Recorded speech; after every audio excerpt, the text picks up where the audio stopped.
Votre enfant vomit? Alors, pas de panique, mais faites attention tout de même. Vomir, eh bien, ça veut dire perdre tout ce qu'on a mangé et bu depuis le dernier repas, voire même plus. Et cela signifie bien sûr que depuis le temps du dernier repas digéré, eh bien, votre petit n'a probablement rien absorbé en termes d'eau et d'énergie. En gros, elle a raté 2 repas par exemple qui ont été vomis. Mais en plus, le liquide sécrété par l'estomac a lui aussi été vomi, ce qui veut dire une perte d'encore plus d'eau, mais aussi des substances qu'on trouve dans le jus de l'estomac, notamment des électrolytes. Alors, ces électrolytes, eh bien, ils sont aussi importants pour le bon fonctionnement de notre corps. Leur équilibre dans le sang est donc très important, notamment au niveau du pH, de l'acidité du sang, qui doit se trouver dans des limites très étroites. Les vomissements peuvent donc entraîner une déshydratation, une perte d'énergie et aussi des perturbations des électrolytes et du pH normal du sang. Et donc oui, c'est parfois vraiment casse-pied les vomissements. Bon, alors vous êtes chez vous, dans le train, dans l'avion ou la voiture et le petit vomit. Alors, qu'est-ce qu'il faut faire? Sachez d'abord que le plus probable est qu'il vomit à cause d'un virus qui entraîne aussi souvent de la diarrhée, vous le savez peut-être. Alors, on peut vomir, vous savez, pour plein de raisons, mais c'est tout de même le plus souvent un virus et pas une obstruction intestinale qui explique les vomissements. Mais comme je l'ai déjà dit, prudence. Alors, qu'est-ce qu'il faut faire? À part bien sûr nettoyer le fauteuil de la voiture. Rappelez-vous, en fait, des pertes d'eau et d'énergie. Eh bien, la première chose à faire est de minimiser les chances d'avoir plus de vomissements parce que les vomissements répétés vont nous emmener souvent, malheureusement, aux urgences de l'hôpital. Alors, vous savez, il n'y a pas de truc parfait, mais l'idée est d'essayer au maximum de remettre de l'énergie et du liquide dans le système. Alors, l'approche de base est en fait de préparer un mélange qui soit riche en eau et en énergie, avec un peu de variété. Par exemple, une sorte de panade ou un porridge fait avec du riz ou une purée de pommes de terre pas trop épaisse, où l'on va ajouter alors un peu d'œuf et quelques légumes par exemple. Au maximum en fait quelque chose qui ressemble à un repas, de l'eau, de l'énergie et de la variété.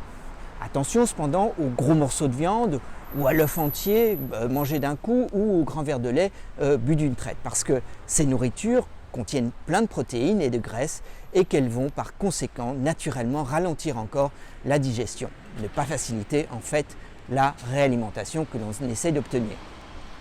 Alors attention encore, très important aussi, il faut multiplier les occasions de manger parce que votre petit ne pourra manger qu'un tout petit peu à la fois vu qu'il vomit. Ce qui veut dire qu'en fait, il devra manger très souvent si l'on veut rattraper les pertes des vomissements et maintenir ce dont il a besoin en termes d'énergie, d'eau, etc. Ça veut dire par exemple une cuillère, une bouchée à la fois si nécessaire. Nouveau, c'est un exemple, par exemple toutes les 10 à 20 minutes. Alors, selon ce qui est bien entendu toléré. Alors, on peut progressivement augmenter les quantités et élargir l'intervalle entre les bouchées si votre enfant tolère de plus grandes quantités sans les vomir. Alors j'entends déjà, oui docteur, mais il vomit tout, même l'eau que je lui donne. Ok.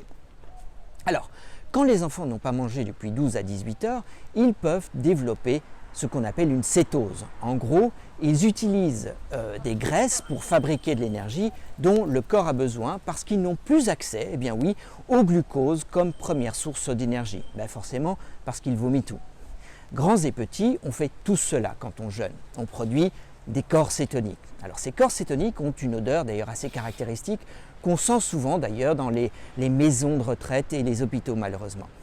C'est probablement l'odeur d'acétone aussi qui explique en partie, pour la petite histoire ici, l'odeur de sainteté dont on parle dans les écrits religieux. Le problème, c'est que les corps cétoniques, ça favorise les vomissements. Et donc, on n'est pas aidé, si vous me suivez. Le truc ici, c'est de remettre alors du sucre dans le système.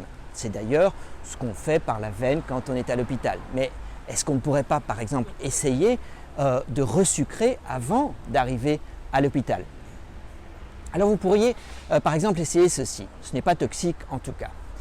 Si votre enfant vomit donc même de l'eau et toute l'eau qu'il reçoit, essayez de lui donner du sucre. Eh bien oui, juste du sucre blanc et autant qu'il veut en manger. mais sans y ajouter de l'eau ou autre chose parce qu'alors il risquerait de tout revomir illico. Hein.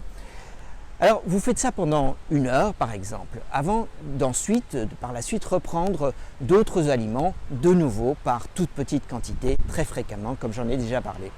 Alors votre petit devrait ainsi assez facilement absorber le sucre, couper sa cétose et donc vomir moins pour enfin pouvoir remanger plus facilement. Alors si ça ne marche pas ou si votre petit a de moins en moins d'énergie malgré tous vos efforts, c'est clair, alors il faut aller voir le médecin rapidement. Heureusement, souvent cette méthode semble fonctionner pas trop mal, mais vous savez, c'est l'avis d'un expert et vous savez peut-être aussi ce que valent les avis d'experts. Enfin, essayez toujours si vous voyez que votre petit a encore un niveau raisonnable d'énergie.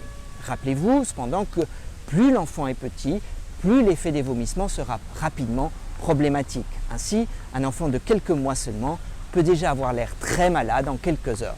Prudence donc. Bon courage. Ciao.